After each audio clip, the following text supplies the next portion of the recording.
You know, it's hard to think about mushrooms in a rational way because everywhere you look, they seem to exude mystery. You look at a lawn and you see a ring of mushrooms, and we call that a fairy ring. Where does that come from?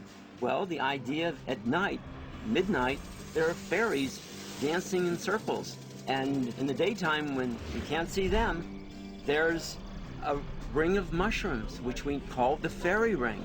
This leads to a whole mythology about mushrooms and fairies and the little people, and this is almost like an alternate world living right along with us.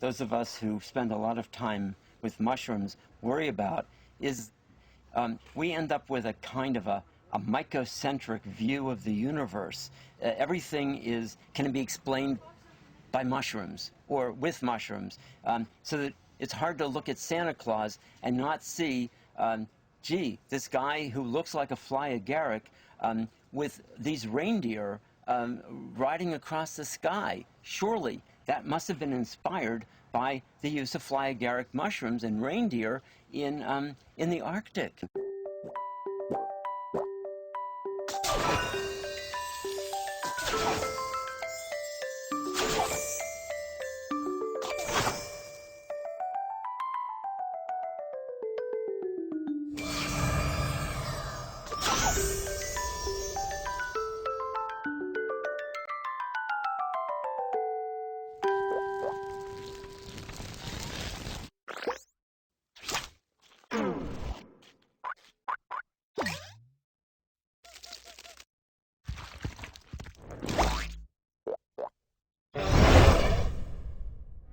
One side will make you grow taller. The other side will make you grow shorter. One side of what? The mushroom.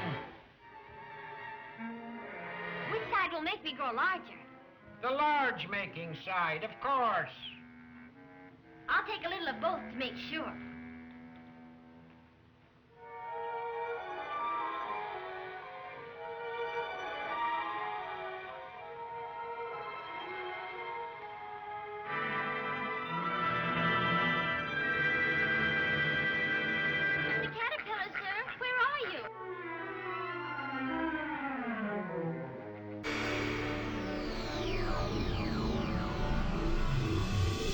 I was in LA for a foray, and I was wandering around in one of the canyons looking for mushrooms. Two people came up to me and they said, do you know Gary Lincoff? And they said, well, they needed Gary Lincoff to help them find the fly agaric, Amanita muscaria, which they knew grew in that canyon.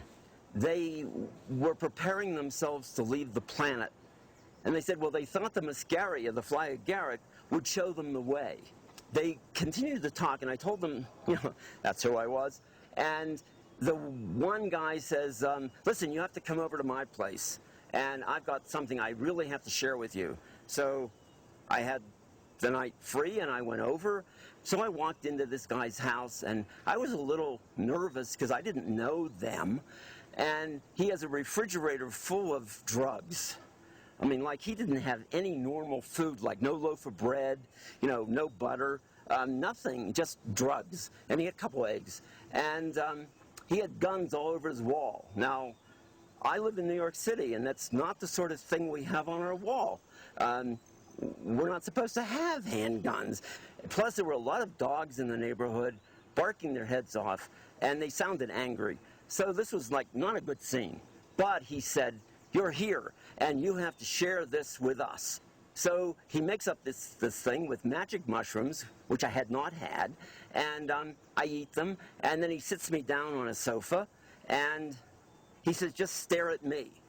And his entire living room, within a half an hour, turned from a multicolor into a kind of a desert gray. And he turned into a wolf. sitting there staring at me. He said, "You look apprehensive. Is there a problem?" And I said, "I couldn't begin to tell you what the problem is, but I was thinking, this is the last day of my life, and this is like ending." He said, "Just like let it go." And not being prepared for what was to come, I eventually relaxed. He said, "Do you see a light?" And I said, "Yes." He says, "What color is it?" And I said, "White." He said, "Well, are you going to follow it?" I said, "Do I have a choice?" And he said, "Well, that's what you should do." And then the roof opens up over my head, and before I know it, I'm out of my body, and I'm not floating, I'm actually moving. So I follow this thing out, and we are going out into outer space, and somewhere near what he said must have been the Andromeda Galaxy, I was getting cold, and he said, "Well, why don't you stop by the fire?" He said, "Well, there's a fireplace out there." Okay, so I found it and sat there. I got warm, and I kept traveling, and after I don't know how many hours, he said, "Do you want to come back?" And I was thinking, well, it's really nice out here. Why would I want to go back? But he thought it was a good idea. And so I start coming back, and re-entry wasn't as difficult as I thought it would be. And there was LA, and then there was this street. And there was this one house with a big hole in its roof. And I said, that must be where I go. And I looked down, and sure enough, there I was sitting on the sofa. And it was just a matter of getting whatever it was of me out there back into that body. And that was essentially the whole night. And he wasn't a shaman, he wasn't a healer, he wasn't some kind of mystic guide. He was just a guy who was in the mountains who had this predilection for using a refrigerator full of drugs, and he had one he wanted to share with me, hoping, I think, to get me to join them to leave the planet. Which I wasn't ready to do, because I wasn't sure they had a real good game plan. Now, hey, that might be an interesting thing. Could you go through a wormhole with the mushroom and find yourself on a planet like Earth?